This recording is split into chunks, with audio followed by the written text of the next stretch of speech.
Okay, so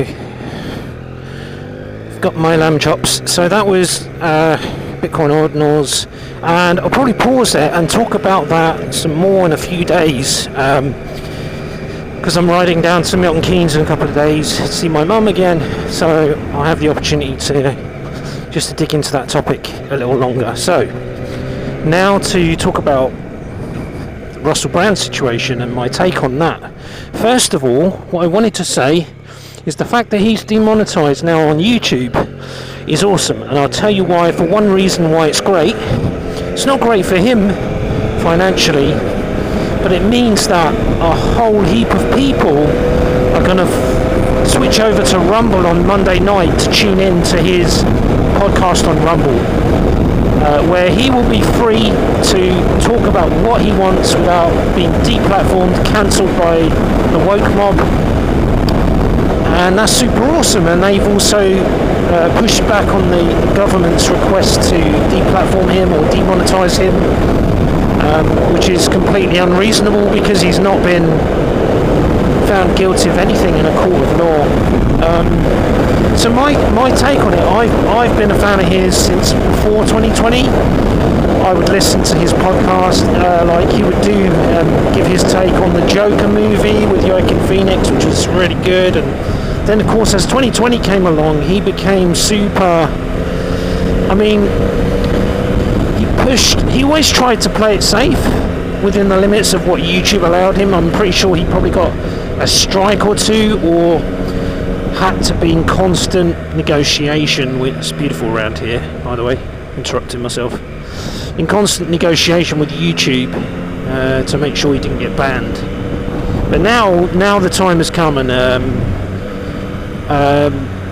but he's been good. He's introduced, I think, a lot of people to the concept of thinking for themselves and not following the propaganda that's pushed out from the news, but actually forming your own opinion on matters, especially medical matters.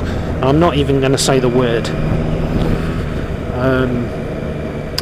but we know. So yeah, so those that are saying he's made powerful enemies for himself, like Bill Gates, Big Pharma, YouTube, Google, the elite, the governments, and especially the mainstream media who are dying. Anyone with any sense now avoids mainstream media completely, except to check in and see occasionally how stupid they are. And so, that's a lot of enemies, and deplatforming or demonetizing is not the only way they can get rid of their enemies, by the way.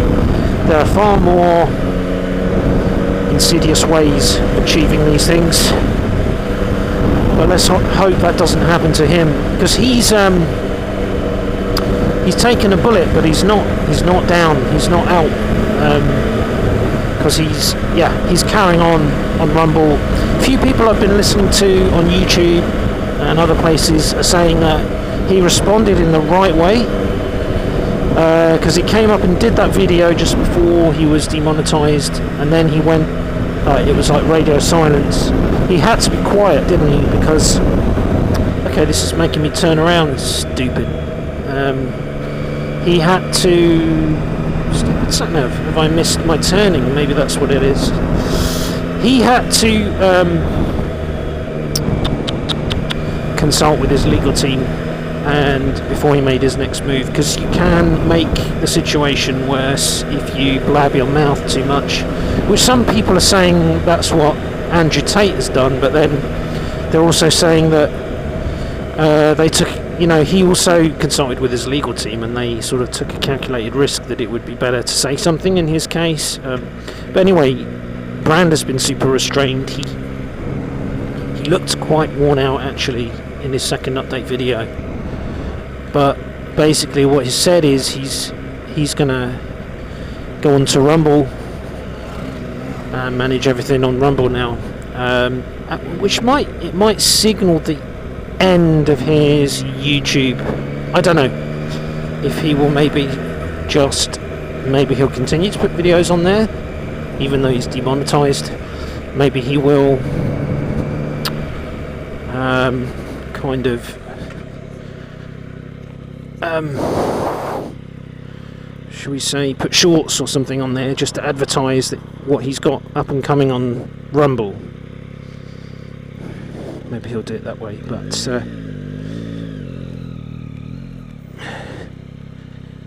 so that's one positive. I do agree with the message he's been putting out these last 3 years for sure, longer than that, on freedom of medical choice. But to question whether he's guilty, that's an interesting one. The timing is really super suspect. These women didn't come forward during the Me Too movement. One of them apparently, though, did go to a rape word you can't say on YouTube for some reason. R-word crisis centre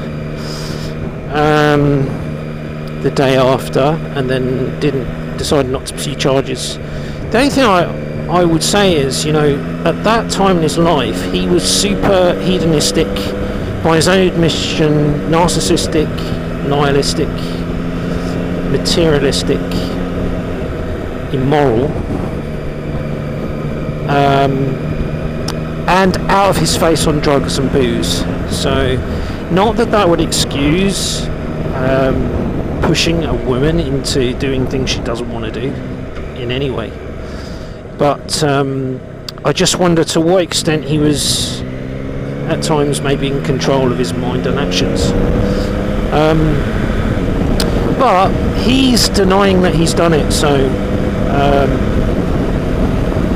that's the problem with... See, at that time, that kind of media pushed him forward and marketed him and used him in that side of him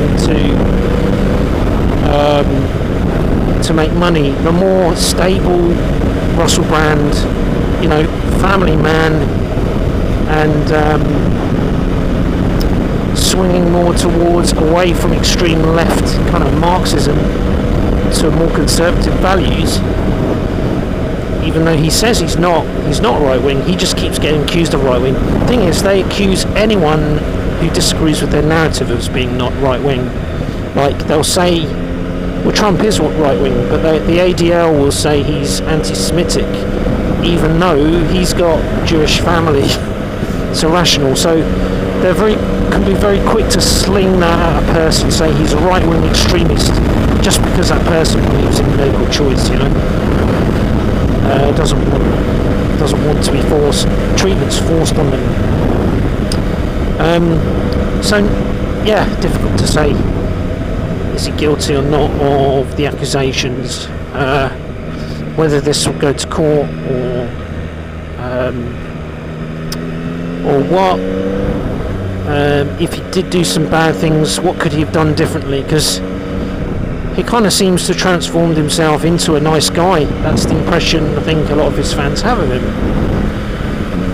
So before that, by his own admission, even in his own books, his biographies, he says he wasn't a nice guy. There was obviously something good in him,